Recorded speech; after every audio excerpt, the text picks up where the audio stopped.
चलिए सभी दोस्तों को नमस्कार। लक्ष्य 360 पे सभी का स्वागत है। तो आज हम बात करेंगे हिस्ट्री के क्वेश्चंस को लेकर। और हिस्ट्री के जो क्वेश्चन हैं वो सभी परीक्षाओं के लिए इम्पोर्टेंट है। अभी एक नोटिफिकेशन आया है यूपी ट्रिपल एससी से लेखपाल का। उसमें भी देखा होगा नोटिफिकेशन में जो सिलेबस दिया है मेंस का, लेखपाल का, चूंकि जो प्रीलिम्स के आधार पर मेंस के लिए बुलाया जाएगा बच्चों को, जीएस का 80% जो है उसमें पूछा जा रहा है। इसलिए जीएस को अब हल्के में मत लीजिए। उसमें भी जो है हिस्ट्री के जो है 5 क्वेश्चन दिए हैं, 5 क्वेश्चन पॉलिटी के दिए हैं। और जो भी हिस्ट्री करा रहा हूँ, या यूपी पीसीएस हो, बिहार पीसीएस हो, बिहार एडीओ हो, या कोई परीक्षा हो, यूपी ट्रिपल एससी का, लेखपाल का हो, लोअर का हो, सब में काम देगा। तो बिना समय गवाए सबसे पहले क्वेश्चन पे बात करते हैं। पहला क्वेश्चन आपके सामने आपके स्क्रीन पर दिख गया होगा। पहला क्वेश्चन क्या पूछ रहा है कि सूरत में प्रथम फ्रांसीसी कारखाना जो है किसने स्थापित किया? पहला ऑप्शन है लेनेयर, दूसरा है फ्रांसिस मार्टिन, तीसरा है फ्रांसिस कैरो और चौथा है इनमें से कोई नहीं। आप जानते हैं कि इस देश में पुर्तगाली आए, डच आए, अंग्रेज आए, फ्रांसीसी आए, सभी आए। आपसे सिर्फ ये पूछा जा रहा है कि आप बताइए कि जो सूरत में प्रथम फ्रांसीसी कारखाना जो लगा था वो किसने स्थापित किया? लेनेयर ने स्थापित किया, फ्रांसिस मार्टिन ने स्थापित किया, फ्रांसिस कैरो ने स्थापित किया, या इनमें से कोई नहीं? यही क्वेश्चन आपसे पूछा जा रहा है। 1 मिनट में तुरंत बताइए आप सभी, तब तक मैं जो है चीजों को जो है आगे लेकर चलता हूँ। मेरी आवाज आ रही है प्रॉपर तरीके से? एक बार मैं चेक कर लेता हूँ, रुक जाइए। क्या मेरी आवाज आ रही है प्रॉपर तरीके से? चलिए, तो बात अगर हम करें सबसे पहले जो है, तो इस देश में पुर्तगाली आए, डच आए, अंग्रेज आए, फ्रांसीसी आए, सभी आए।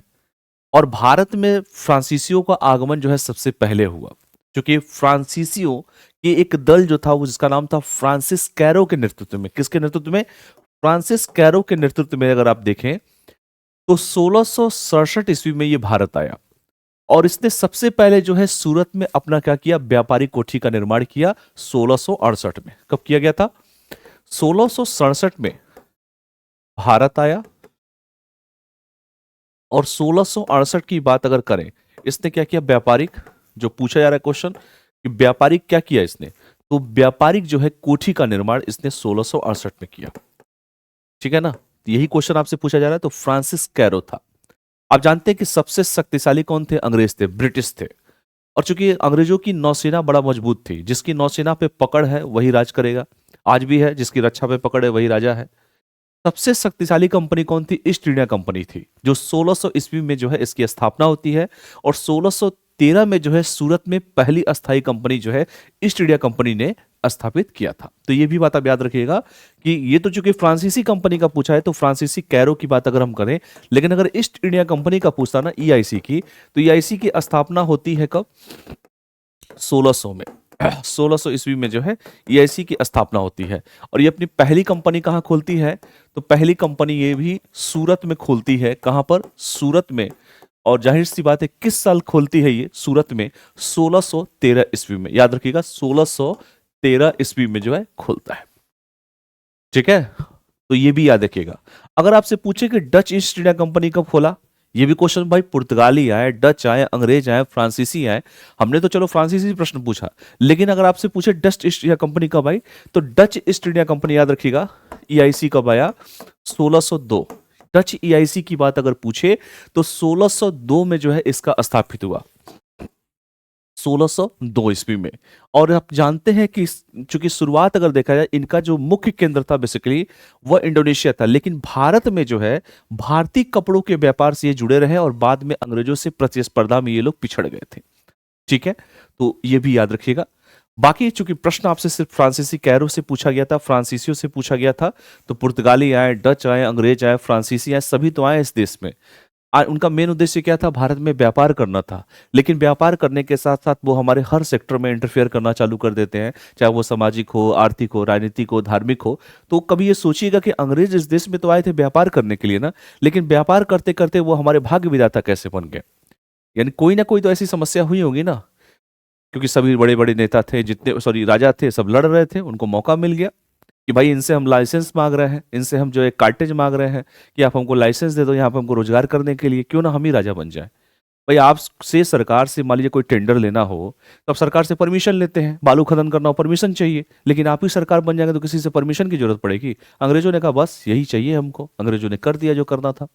ठीक है, तो ये क्वेश्चन का खैर आंसर सी था, क्योंकि मेंस के हिसाब से मैं बता दिया आपको, याद रखिएगा। चलिए, एक मच्छर जो आके बैठ गया है इस पे, इसे इसलिए आगे बढ़ नहीं रहा, देख रहे हैं कितना मच्छरों का भौकाल है। दूसरा क्वेश्चन है कि ब्रिटिश सरकार के द्वारा अफीम रायल कमीशन का जो है गठन कब किया गया? 1883, 1853, 1861 और 1893। क्वेश्चन को ध्यान से देखिए कि ब्रिटिश सरकार के द्वारा अफीम रायल कमीशन का गठन कब किया गया। अब ये क्वेश्चन आपसे यही पूछ रहा है ना कि अफीम रायल कमीशन का गठन कब किया गया, यही क्वेश्चन पूछ रहा है कि आप बताइए कि अफीम रायल कमीशन का गठन कब किया गया। तो उस कमीशन का गठन किया गया था 1893 में, 1893 में किया गया था, और मादक पदार्थों के सेवन के प्रयोग को रोकने के लिए किया गया था। किसके लिए किया गया था? मादक पदार्थों के सेवन को रोकने के लिए इस कमीशन का गठन किया गया था, रोकने के लिए। क्लियर है? तो अफीम रायल कमीशन, याद रखिएगा, मादक पदार्थों के सेवन को रोकने के लिए जो है अफीम रायल कमीशन का गठन किया गया था 1893, 1893 में किया गया था। अच्छा, कई सारी घटनाएं 1893 में, गांधी जी भारत से साउथ अफ्रीका भी गए। कहाँ गए? कमेंट करके आप लोग मुझे बताइएगा, लंदन गए कि साउथ अफ्रीका गए? ठीक है, 1893 का साल बड़ा महत्वपूर्ण है। 1853 आप जानते हैं क्या हुआ था 1853 में? कमेंट करके सब लोग बताइएगा। भारत की पहली रेलगाड़ी कब चली थी? कमेंट करके बताइएगा। 1861 में क्या हुआ और 1883 में क्या हुआ, ये भी कमेंट करके बताइएगा। खैर, इसका आंसर तो डी है, लेकिन जो सन है ना, इसको भी जरूर याद रखिएगा। भारतीय राष्ट्रीय कांग्रेस की स्थापना 1885 में होती है, और 2 साल पहले 1883 में कौन सी घटना घटी, या 1893 क्यों इंपॉर्टेंट है? शिकागो सम्मेलन में कब विवेकानंद जी गए, ये भी कमेंट करके मुझे बताइएगा। ठीक है ना? 1893 में भारतीय राष्ट्रीय कांग्रेस का अध्यक्ष कौन था, ये भी कमेंट करके मुझे बताइएगा। तो जितने भी होमवर्क दे रहा हूं उसको थोड़ा करने का प्रयास कीजिए। अगला है कि ये क्वेश्चन है, संगम साहित्य में तोलकपियम किस विद्या से संबंधित है? पहला है राजनीतिक इतिहास से, दूसरा है ललित कला से, तीसरा है कविता से, और चौथा है व्याकरण से। आपसे बस यही पूछ रहा है कि जो साहित्य ग्रंथ है तोलकपियम, ये किस विद्या से संबंधित है। बस यही आपसे प्रश्न पूछ रहा है कि आप बताइए कि ये तोलकपियम किस विद्या से संबंधित है। तोलकपियम, तो तोलकपियम जो है यह द्वितीय संगम का एकमात्र उपलब्ध जो है प्राचीनतम संगम साहित्य है, याद रखिएगा। ठीक है, तोलकपियम क्या है कि द्वितीय संगम का लिख लीजिए। तोलकपियम क्या है? द्वितीय संगम का क्या है? यह एकमात्र उपलक्ष प्राचीनतम, एकमात्र उपलब्ध प्राचीनतम क्या है भाई? प्राचीनतम। तो ये प्राचीनतम क्या है? संगम साहित्य है, संगम साहित्य। ठीक है, आपसे सिर्फ प्रश्न में यही पूछ रहा है कि बेसिकली है क्या। इसके रचनाकार जो है वह यही जो इसके रचनाकार बेसिकली तोलकपियार अम्वरुडु थे, याद रखिएगा। 12 पुस्तकों में एक जो था तमिल व्याकरण ग्रंथ भी है, तो इसका सही जवाब हो जाएगा 12 पुस्तक थे उनके, और 12 पुस्तकों में जो है, पुस्तकों में से एक जो पुस्तक थी यही तमिल व्याकरण ग्रंथ था, तमिल व्याकरण ग्रंथ था, व्याकरण ग्रंथ था। आपसे बस यही पूछा है कि आप बताओ कि भाई तोलकपियम किस विद्या से संबंधित है, तो व्याकरण से संबंधित है। ठीक है, इनके 3 महत्वपूर्ण जो महाकाव्य ग्रंथ उपलब्ध हैं, संगम काल के 3 महत्वपूर्ण, अगर मान लीजिए ये पूछ दे तो संगम काल के 3 महत्वपूर्ण महाकाव्य ग्रंथ लिख लीजिए। संगम काल के 3 महत्वपूर्ण महाकाव्य ग्रंथ, अगर आपसे ये प्रश्न पूछे तो क्या बताएंगे? तो पहला लिखिए कौन कौन से है। पहले शिल्पादिकारम, याद रखिएगा, शिल्पादिकारम। देख लो बच्चों, एक चीज याद रखना, आप लोग वनडे की तैयारी कर रहे हो चाहे जिसकी भी तैयारी कर रहे हो, जीएस का रोल बहुत ज्यादा है। दूसरा है मणि मेखले, मणि मेखले। तीसरा अगर हम बात करें, तीसरा कौन सा है? तो तीसरा है जीवक चिंतामणि, जीवक चिंतामणि। अब देखिए, इस तरह से एक्सप्लेनेशन को पढ़ा जाता है। क्वेश्चन आए आपका तो ठीक है, चलिए कि व्याकरण का है, चलो तोलकपियम एक जो है तमिल व्याकरण का ग्रंथ है, ठीक है, लेकिन बाकी चीजों भी आपको इंफॉर्मेशन आपको जानना चाहिए। तो एक शिल्पादिकारम हो गया, मणि मेखले हो गया, और जीवक चिंतामणि हो गई। कितनी पुस्तकों में से? 12 पुस्तकों में से एक कौन था? तमिल व्याकरण ग्रंथ है। क्लियर है सभी को? तो ये जितना भी इंफॉर्मेशन दिया हूं इसको नोट डाउन आराम से आप लोग कर लीजिए, मैं थोड़ा सा किनारे भी हो गया हूं। अगला क्वेश्चन की बात करें, अगला क्वेश्चन जो पूछा गया है, ये अगला क्वेश्चन, चौथा प्रश्न आपके सामने आपके स्क्रीन पर। निम्नलिखित उत्खनन स्थलों में से कहां से दक्षिण भारत और रोमन जगत के बीच व्यापारिक संबंधों के साक्ष्य मिलते हैं? पहला अरिकामेडु, दूसरा नागार्जुन कोंडा, तीसरा है मास्की और चौथा इनमें से कोई नहीं। कहां से मिलते हैं? आप जानते हैं किसका पूछा है? दक्षिण भारत यानी कि साउथ इंडिया और रोमन जगत का पूछा हुआ है। एक जगह है अरिकामेडु। अरिकामेडु भारतीय समुद्री व्यापार का महत्वपूर्ण केंद्र था। कौन सा था? अरिकामेडु। तो ऑप्शन ए हो जाएगा बिल्कुल ही सही, क्योंकि अरिकामेडु क्या था? भारतीय समुद्री व्यापार का, लिख लीजिए, पहले व्यापार कैसे होता था? समुद्र के रास्ते। भारतीय समुद्री व्यापार का महत्वपूर्ण केंद्र था। महत्वपूर्ण केंद्र केंद्र था। पहली बात तो ये हो जाएगा, महत्वपूर्ण केंद्र था। और अरिकामेडु से दक्षिण भारत और रोमन जगत के बीच जो भी व्यापार संबंध रिलेशन बिल्डअप हुए हैं उसके साक्ष्य मिले हैं। यहां से रोमन सिक्के मिले हैं। क्या मिले हैं? रोमन सिक्के मिले हैं। साक्ष्य के रूप में रोमन सिक्के भी देखने को मिलते हैं। सोचिए उस जमाने में रोमन कुम्हारों द्वारा निर्मित पात्र मिला हुआ है, आर्ट्स की आकृति की अंकित रत्न प्राप्त हुए हैं, और अरिकामेडु को पेरिप्लस में पेडुकू नाम से संबोधित किया गया है। ये भी आप जानना है तो जान सकते हैं। तो ये जितना भी इंफॉर्मेशन मैंने आपको दिया है ये भी याद रखिएगा। तो अरिकामेडु को एक चीज याद रखिएगा, जो मैंने कहा कि पेरिप्लस में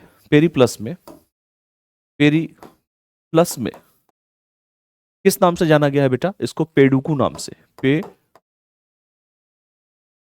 नाम से, ठीक है ना। बेसिकली के कहा जाता है, पेडुके कहा जाता है, पेडुके नाम से। जब दे रहा हूं इंफॉर्मेशन तो ये भी जान लीजिए आप, ठीक है। तो ये चौथा प्रश्न का आपका सही आंसर हुआ। और इसी तरह से प्रश्नों को भी जो है आपको भी ध्यान से देखना है, क्योंकि ऐसा नहीं है कि ये जो प्रश्न बता रहा हूं मैं जो है कहीं और से लेकर चला आया हूं। आप ही के सिलेबस में सब दिया हुआ प्रश्न है। अगला क्वेश्चन देखिए, धारण और पुराण को निम्नलिखित में से किस रूप में पहचाना जाता है? धारण और पुराण को निम्नलिखित में से किस रूप में पहचाना जाता है? साहित्य के रूप में, मनके के रूप में, मुद्राएं के रूप में, या तांबे के यंत्र के रूप में? तो धारण और पुराण जो है वो प्राचीन काल की आहत मुद्राएं थी, और पुराण और धारण जो है आहत मुद्राओं की जो कहावत तथा संस्कृत ग्रंथों में भी ये वर्णित किया गया है। सॉरी, इन मुद्राओं को कौटिल्य ने भी ग्रहण किया है। आहत चूंकि भारत के पूर्वी उत्तर और उत्तर पश्चिम में मिलते हैं, तो ये क्या थे? ये मुद्राएं थे। ये क्या थे? बेसिकली ये क्या थे? ये दोनों के दोनों जो थे मुद्राएं हुआ करते थे, याद रखिएगा। अगला क्वेश्चन देखते हैं। अगला क्वेश्चन क्या कह रहा है? देखिए इतना बड़ा क्वेश्चन आ गया भाई। अलाउद्दीन खिलजी ने मूल्य नियंत्रण संबंधी उपायों को देखते हुए निम्नलिखित में से कौन से पदाधिकारियों की नियुक्ति की? पहला सहना ए मंडी, बरीद और मुहतसीब, तीसरा है सराय अदल, और चौथा नीचे दिए कोड का सही चयन कीजिए। एक और दो, एक और तीन, दो और तीन, और पता नहीं क्या, एक दो तीन चार, जो भी हो, एक दो तीन। अब आप जानते हैं कि जो बिग बाजार का कॉन्सेप्ट आपने देखते होंगे, और अलाउद्दीन सबसे पहला जो शासक था जिसने जो है, मतलब कहा जाता है कि क्रूर शासक था भाई, का यही कहा जाता है ना कि क्रूर शासक था अलाउद्दीन खिलजी। अलाउद्दीन खिलजी की बाजार नियंत्रण प्रणाली बड़ा शानदार थी। अगर उसके राज्य में कोई भी दुकानदार थोड़ा सा भी अगर सामान कम तोल देता था तो उतना उसका शरीर से मांस कटवा के चढ़वा देता था। इतना दहशत था उसका, अलाउद्दीन खिलजी का। इस काम के लिए तो वो अकेले तो कर नहीं पाएगा। अरे अकेले तो आज डीएम ना कर पाए जिले में, तो इसके लिए क्या स्लीपर सेल रखे जाते हैं कि जाओ पता करो कि क्या हो रहा है। अलाउद्दीन खिलजी ने जो मूल्य नियंत्रण संबंधी उपायों को देखने में निम्नलिखित में से कौन से पदाधिकारी को नियुक्त की? तो जिसने सबसे पहले राशन व बाजार नियंत्रण जो है लागू किया था, खास करके लोगों की बेसिक नीड है। सहना ए मंडी बेसिकली क्या था? बेसिकली जो सहना और मंडी, सहना ए मंडी से सभी व्यापारियों को पंजीकृत व्यापारी से ही अनाज खरीदना पड़ता था, यानी कि जो रजिस्टर्ड दुकानदार थे वहीं से आपको खरीदना पड़ता था। सहना ए मंडी के पास जो था वस्तुओं की तालिका रहती थी, पूरी सूची रहती थी उनके पास, जिसके अनुसार मूल्य क्लियर था। जैसे आप जानते हो ना कि मान लीजिए लक्स साबुन है, मान लीजिए आप अगर मैं कह दूं कि लक्स साबुन है, अगर 10 रुपया एमआरपी है तो 10 में ही बेचना है इनको। अगर जैसे देखते हो ना सूची आती है रेलवे स्टेशन पे जब पानी उनी खरीदते हो, तो क्या होता है? ये क्या हो रहा है, एक मिनट रुक जाइए आप सभी। एमआरपी अगर 10 है तो 10 ही होगा, ठीक है। रेल नीर अगर 10 है तो 15 है तो 15 का ही बेचा जाएगा। बात समझ में आया? एक सूची होती थी सहना ए मंडी के पास, ठीक है। और इनका मूल्य निर्धारण क्लियर था कि भैया हमको जितने सामान, जैसे बिग बाजार में आप जाते हो सामान खरीदने, एकदम क्लियर रहता है, चाहे आप जाए चाहे छोटा बच्चा जाए, कोई वहां बार्गेनिंग तो होती नहीं है। दूसरा अधिकारी उसने रखा सराय अदल। सराय अदल जो था बेसिकली न्याय दिलाने का कार्य करता था। क्या करता था? तो बरीद ये भी रखा, और जाहिर सी बात है सहना ए मंडी भी रखा। ठीक है, तो ये दोनों को दोनों रखा, यानी कि पहला और दूसरा बिल्कुल ही सही जवाब इसका हो जाएगा। क्लियर है? तो सराय ए अदल बेसिकली क्या करता था? ये जो था न्याय दिलाने का कार्य करता था। सराय अदल क्या करता था? जो ये न्याय दिलाने का कार्य करता था, न्याय दिलाने का कार्य करता था। बात समझ में आया? कार्य करता था। तो चूंकि यहां पर सिर्फ मूल्य नियंत्रण उपायों के लिए पूछा हुआ है, ठीक है। और मोहतसीब के बेसिकली क्या होते थे? जिसके माध्यम से गुप्तचर प्रणाली थी। ये क्या था? बरीद और मुतसीब जो क्या थे? ये गुप्तचर प्रणाली थी। गुप्तचर प्रणाली, गुप्तचर प्रणाली। बात समझ में आया ना? तो चूंकि क्वेश्चन पूछा है मूल्य नियंत्रण संबंधी, इसलिए सिर्फ ओनली क्या हो जाएगा? ऑप्शन ए इसका सही जवाब हो जाएगा। सराय अदल न्याय दिलाने का कार्य करता था। बात समझ में आया? और सहना ए मंडी जिसके बारे में मैंने जिक्र कर ही दिया, व्यापारी होते थे, रजिस्टर्ड व्यापारी होते थे, सामान की सूची होती थी, एकदम एमआरपी सब लिखा होता था, जितने में जाकर शांति से खरीद लो, चाहे मैं जाऊं चाहे छोटा बच्चा जाए, सबको उतने दाम में मिलेगा। ठीक है, तो याद रखिएगा। अगला क्वेश्चन, सातवां क्वेश्चन। कहा गया भाई सातवां क्वेश्चन? सातवां क्वेश्चन देखिए, लिखा है कि 1221 में जलालुद्दीन मंगबरनी भारत की उत्तर पश्चिमी सीमा पर आ धमका और सिंधु तक पहुंच गया। वह कौन था? ख्वारिज के शाह का बड़ा पुत्र, चंगेज खां का बड़ा पुत्र, हजारा राजकुमार, या मध्य एशिया का शासक? अब यही पूछ रहा है कि जलालुद्दीन मंगबरनी जो है ये बेसिकली था क्या, यही बस पूछ रहा है ना, वो कौन था? ये मंगबरनी कौन था, यही पूछ रहा है। चार ऑप्शन आपको दिए गए हैं, सही आंसर आप लोग बताइए मुझे कि सातवें का सही जवाब क्या होगा। सातवें का जो सही जवाब, ये बेसिकली कौन था यही पूछ रहा है। तो एक मंगोल नेता था जिसका नाम था चंगेज खान। चंगेज खान ने 1221 में, एक जगह है पर्शिया, ईरान के, ईरान के शासक ख्वारिज्म मोहम्मद शाह का संपूर्ण साम्राज्य नष्ट कर दिया था।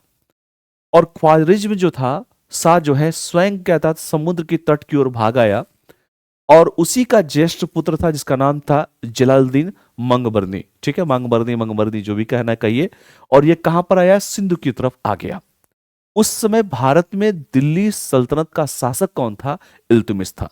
तो अगर आपसे पूछा जाए, क्योंकि इसमें तो सिर्फ यही पूछा है, ख्वारिज्म के शाह का बड़ा ये क्या था? ये पुत्र था। बाकी कहानी मैंने बता दी आपको, और संपूर्ण साम्राज्य चूंकि नष्ट कर दिया।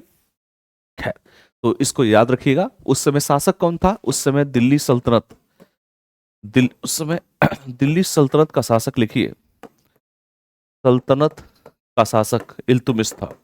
इल्तुमिश की पुत्री थी रजिया, इल्तुतमिश।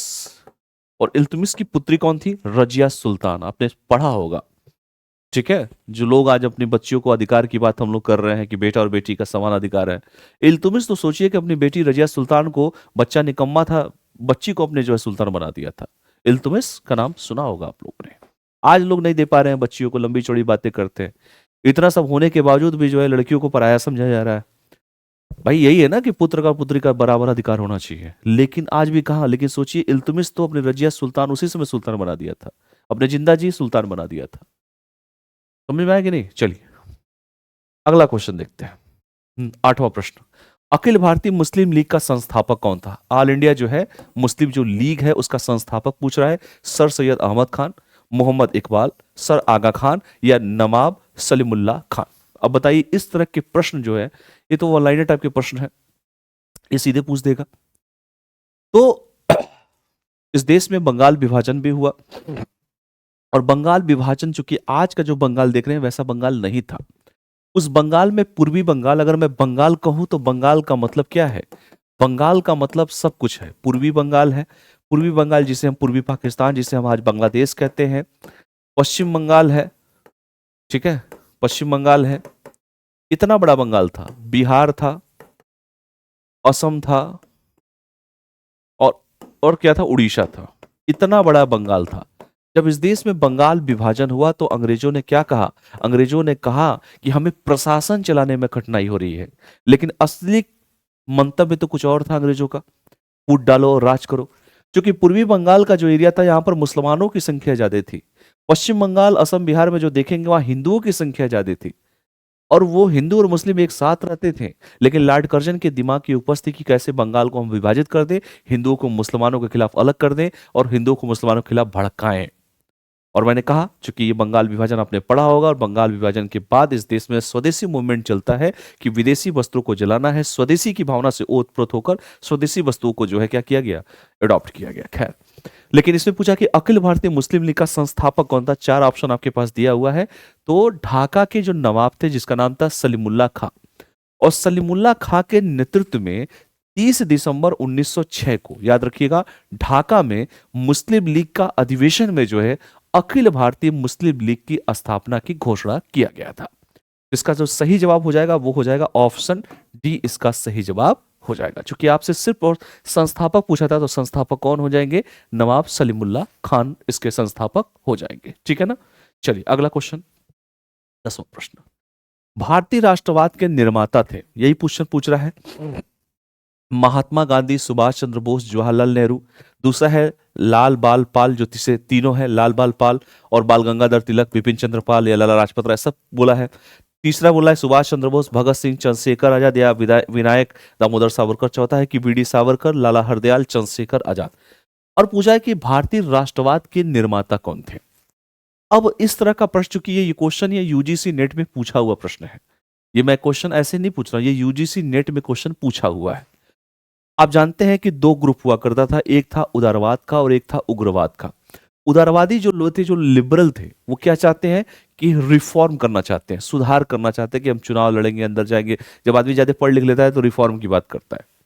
लेकिन 3 ग्रुप था जिसका नाम था उग्रवाद, जिसमें नाम था लाल बाल पाल का। लाल मीन्स जो लाल मीन्स लाला लाजपत राय, लाल मीन्स लाला लाजपत राय, लाजपत राय।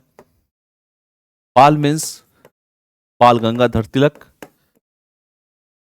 जब आदमी ज्यादा पढ़ लिख लेता है तो हमेशा जो है रिफॉर्म की बात करता है, संवैधानिक तरीके की बात करता है। और पाल मीन्स कौन था, बिपिन चंद्र पाल। ये तीनों लोग का त्रिगुट था, बिपिन चंद्र पाल। तीनों लोग का क्या था, एक त्रिगुट था। और तीनों ये किससे आते हैं, ये तीनों आते थे उग्रवाद से। उग्रवाद बेसिकली क्या था, एक विचारधारा था। ये भी देश को आजाद करते हैं। ये पंजाब केसरी के नाम से जाने जाते हैं, लाला लाजपत राय साहब। और चूंकि ये पंजाब से आते हैं, ये बेसिकली कहाँ से आते हैं, बाल गंगाधर तिलक ये महाराष्ट्र से आते हैं। ये गणेश जी महोत्सव और शिवाजी महोत्सव का आयोजन इनके द्वारा किया गया। और ये कहाँ से आते हैं, बंगाल से आते हैं। बात समझ में आया सभी को। लाला लाजपत राय आप जानते हैं, साइमन गोबैक का नारा चल रहा था, साइमन कमीशन के विरोध में जो है लाठीचार्ज में इनकी मृत्यु हो जाती है, लाला लाजपत राय को। और क्वेश्चन यही पूछा है कि निर्माता कौन थे। तिलक को भारतीय अशांति का जनक तक कहा गया था। लाला लाजपत राय और बाल गंगाधर तिलक उस समय प्रमुख जो है पथ प्रदर्शक राजनीतिक हस्तियां उस समय रही। खैर, तो इसका सही जवाब हो जाएगा ऑप्शन बी, इसका सही जवाब हो जाएगा। ये वही तिलक थे जिन्होंने होम रूल आंदोलन भी चलाया था, एनी बेसेंट ने भी चलाया था और तिलक ने भी चलाया था। तो कई चीजें हैं, चूंकि इनका भी मेन उद्देश्य क्या था, देश को आजाद कराना था। एनी बेसेंट और उदारवाद का भी मेन उद्देश्य क्या था, देश को आजाद कराना था। लेकिन तरीका दोनों लोग का बिल्कुल अलग था। एक कहता है कि हम संवैधानिक तरीके से देश को आजाद कराएंगे, और एक कहता है कि हम अंग्रेजों से याचना नहीं करेंगे, हम लड़ के लेंगे आजादी, उस टाइप पे। तो ये तीनों जो ग्रुप थे, ये तीनों ग्रुप वही थे, क्रिया प्रतिक्रिया वाले, कि अंग्रेजों से हम याचना नहीं करने जाएंगे कि हमारा देश आजाद कर दो, हम उनसे लड़ के ले लेंगे। बात समझ में आया। तो ये इस क्वेश्चन का जो सही जवाब था ऑप्शन बी, चूंकि ये क्वेश्चन यूजीसी नेट में भी पूछा हुआ है।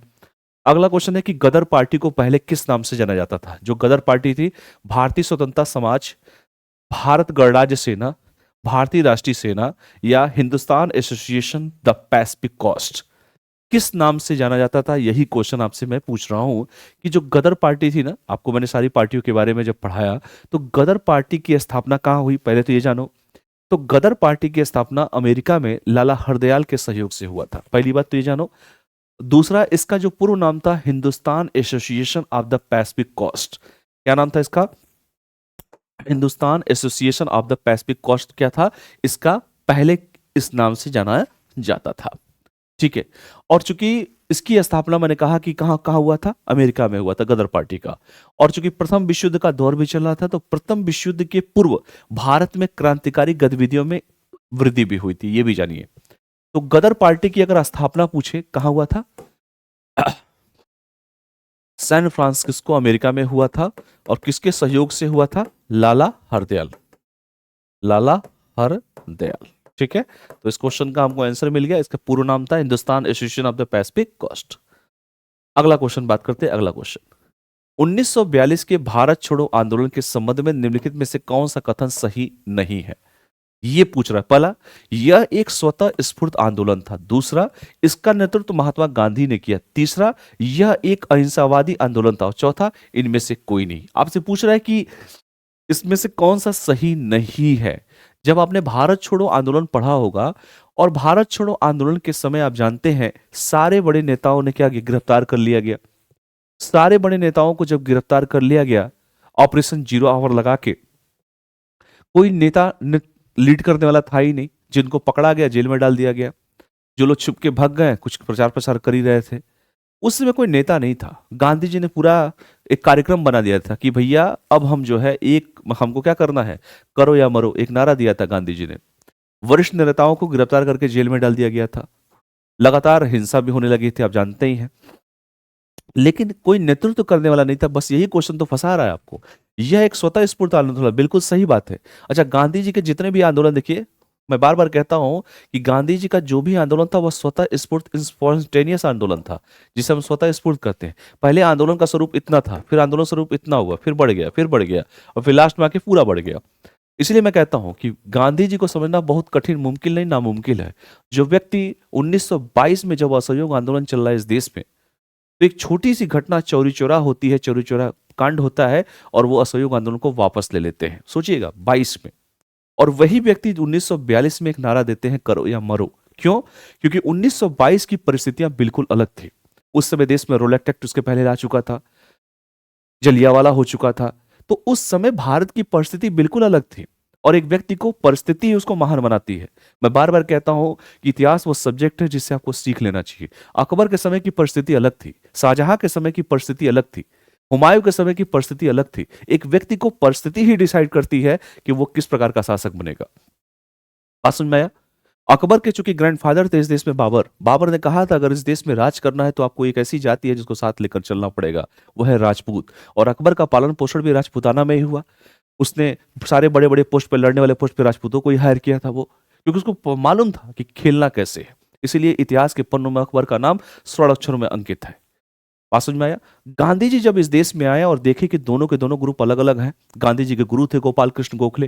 गोपाल कृष्ण गोखले ने कहा था कि आपको किसी राजनीतिक पार्टी से नहीं जुड़ना है, और उन्हीं के कहने पर जो है वो किसी राजनीतिक पार्टी से नहीं जुड़ते हैं, और 2 साल तक भारत का भ्रमण करते हैं।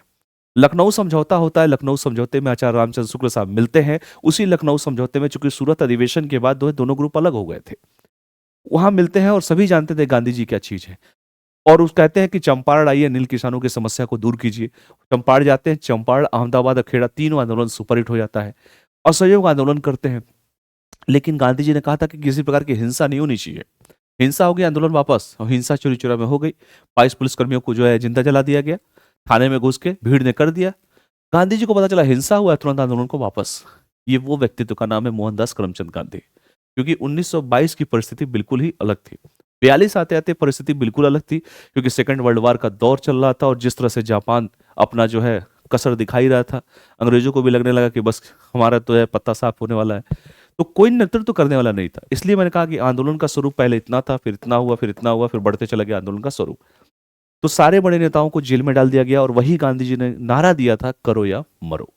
दूसरा, इसका नेतृत्व महात्मा गांधी ने किया। बिल्कुल गलत बात है, नेतृत्वहीन हो गया ये चीजें। ऑपरेशन जीरो आवर लगाया गया, सारे नेताओं को जेल में डाल दिया गया, कोई लीडर था ही नहीं। और 1940 से लेकर 1945 तक भारतीय राष्ट्रीय कांग्रेस की अध्यक्षता मौलाना अबुल कलाम आजाद साहब कर रहे थे। ठीक है, तो सभी लोग तो जेल में चले गए थे। यह एक अहिंसावादी आंदोलन था। ठीक है, सही बात है, कोई बात नहीं, इनमें से कोई नहीं। चलिए, तो इसका सही जवाब हो जाएगा ऑप्शन बी, इसका सही जवाब हो जाएगा। इस तरह के प्रश्न यूपीएससी में बड़ा घुमा के पूछता है। अगला क्वेश्चन है कि भारत और पाकिस्तान के स्वतंत्र होने की घोषणा किस दिन की गई थी? 3 जून 1947, 15 अगस्त 1947, 4 जुलाई 1947 या 16 अक्टूबर 1947? ध्यान से क्वेश्चन को देखिएगा। चौथा वाला तो वैसे ही हट जाएगा, अक्टूबर आ गया, ये तो हो ही नहीं सकता। 15 अगस्त वाला ये भी कहानी नहीं हो सकता। या तो 3 जुलाई होगा, या तो 3 जून होगा, या तो 4 जुलाई होगा। दोनों में से आंसर बताइए क्या होगा। ये भी यूजीसी नेट का क्वेश्चन है, बड़ा बढ़िया पूछा हुआ है। तो 3 जून 1947 को जो ब्रिटिश प्रधानमंत्री था इटली, इटली ने हाउस ऑफ कॉमन्स में विभाजन योजना, जिसे हम जून योजना कह सकते हैं, घोषणा जो है जो पारित किया। और 3 जून 1947 की ये योजना ये थी कि भारत का क्या किया जाएगा, भारत जो है बेसिकली विभाजन की योजना बनाया गया।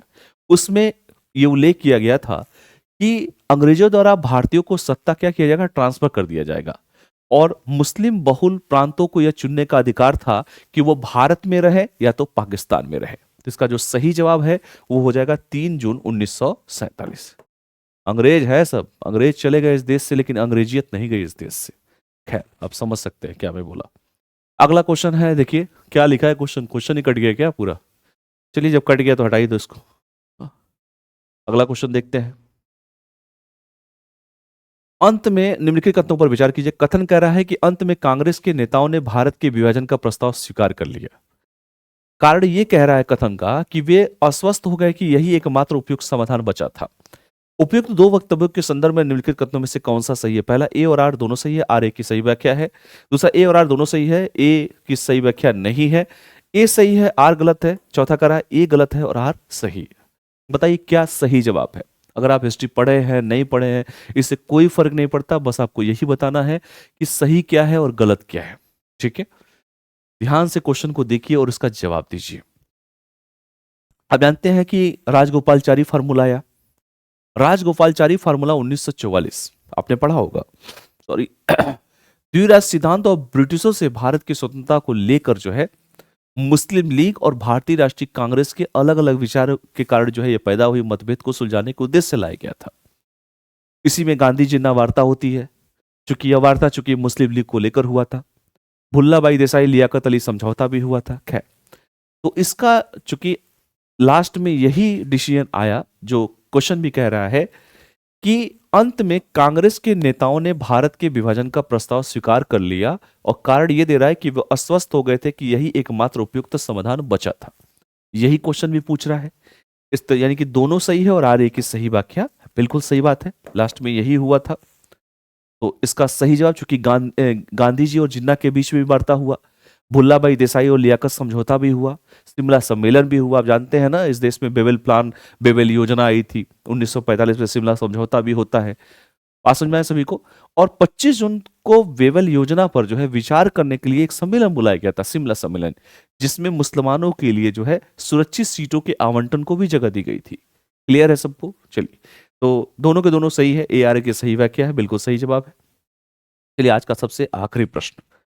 आखिरी प्रश्न क्या है भाई, कहाँ गया ये, कहाँ से आया था। नहीं, चलिए यही आज का आखिरी प्रश्न था, बाकी तो हम लोग कर ही चुके हैं। ठीक है, चलिए ये तो पहला ही क्वेश्चन घुमा फिरा के आ गया। तो ये रहे आज के जो है जितने भी इंपॉर्टेंट क्वेश्चन था, और सारे क्वेश्चन को मैंने कराने का पूरा प्रयास किया। और चूंकि अब देखिए, मैंने कहा कि यूपी की भी आज नोटिफिकेशन आया है, और जो है आपका लेखपाल की वैकेंसी भी आज रिलीज हो गई। 8,000 के आसपास वैकेंसी है, और उसमें भी 80% जो क्वेश्चन पूछे जाएंगे वो जीएस के पूछे जाएंगे, जिसमें से 20 जो क्वेश्चन होंगे सिर्फ यूपी स्पेशल से होंगे, यूपी से प्रश्न होंगे। तो आने वाले समय में मैं यूपी स्पेशल के भी प्रश्न को लेकर आऊंगा, पूरा यूपी कवर करा दूंगा आपको, कहीं उधर भटकने की जरूरत नहीं है, क्योंकि मैं इस पे करा ही रहा हूँ जीएस आपको। और मॉडर्न इंडिया के भी 5 क्वेश्चन उसमें पूछे जाएंगे, यूपीएसआई में भी क्वेश्चन पूछे जाएंगे, पॉलिटी के भी क्वेश्चन यूपीएसआई में ज़्यादा पूछे जाएंगे, तो मैं सब कराऊंगा आपको। तो बने रहिए इस चैनल के साथ। जो लोग नए हो, चैनल को लाइक शेयर सब्सक्राइब जरूर कीजिए, ताकि जब भी कोई क्लास हो सीधे नोटिफिकेशन पहुंच जाए। तो कल फिर मिलते हैं, 10 से 15 क्वेश्चनों का एक नया सेट लेकर आऊंगा। सब नए क्वेश्चन होंगे, लेटेस्ट क्वेश्चन होंगे, और क्वेश्चन मिक्सअप होंगे, मतलब कुछ स्टेट पीसीएस लेवल के होंगे, कुछ यूपीएससी लेवल के होंगे। इसी में सब आता है। मान लीजिए इसमें कोई पूछ दे कि डायरेक्ट भाई डेट बता दो, तो वो क्या है, वनडे एग्जाम का क्वेश्चन हो जाएगा, पीसीएस में भी पूछ लेता है। अब गांधी जिन्ना समझौता, या शिमला सम्मेलन, या भुल्लाभाई जैसे लियाकत समझौता, अभी जो पूछा वही सब था। या यही डेट पूछ दे, ये डेट वाला क्वेश्चन मैंने आपको दिया था 1942, थोड़ा सा दिमाग लगाने वाला प्रश्न था। गदर पार्टी को पहले किस नाम से जानती, क्वेश्चन बहुत पहले पूछता है कि भारतीय राष्ट्रीय कांग्रेस के पहले कौन से संस्था थे, या अखिल भारतीय मुस्लिम लीग के संस्थापक कौन थे, कब शुरुआत की गई थी, मतलब कहाँ पर की गई थी। ठीक है, जलालुद्दीन मंगबर्दी के बारे में मान लीजिए पूछते, ये तो खाली पूछ के काम चला दिया है कि कुछ क्वेश्चन में ये सब क्वेश्चन आए हुए हैं। ठीक है, सहना मंडी क्या है, सराय अदल क्या है, बरीद क्या है, मुतसीब क्या है, ये सब क्वेश्चन भी आपसे पूछे जा सकते हैं। ठीक है, धरण और पुराण के बारे में जो मैंने क्वेश्चन आपसे पूछा था। ठीक है, और ठीक है, रोमन साम्राज्य और भारत के बीच में जो व्यापारिक केंद्र के लिए अरकामेडू जो बोला, संगम साहित्य पीएम, कई बार पूछा हुआ प्रश्न है ये। ब्रिटिश अफीम रॉयल कमीशन क्यों लाया गया था, ठीक है, उड़ता पंजाब इस जमाने में हो रहा है, बताइए फिर रॉयल कमीशन कब का आ चुका है इस देश में। चलिए, सूरत में प्रथम फ्रांसीसी कारखाना के बारे में क्वेश्चन पूछा हुआ था, ठीक है। तो याद रखिएगा जितने भी क्वेश्चन हैं काफी अच्छे क्वेश्चन थे, इसको रिवीजन कीजिएगा आप लोग, और कल फिर जो है नए क्वेश्चन को लेकर मैं आपके सामने आता हूँ। चलिए, बहुत बहुत धन्यवाद, thank you all of you, thank you.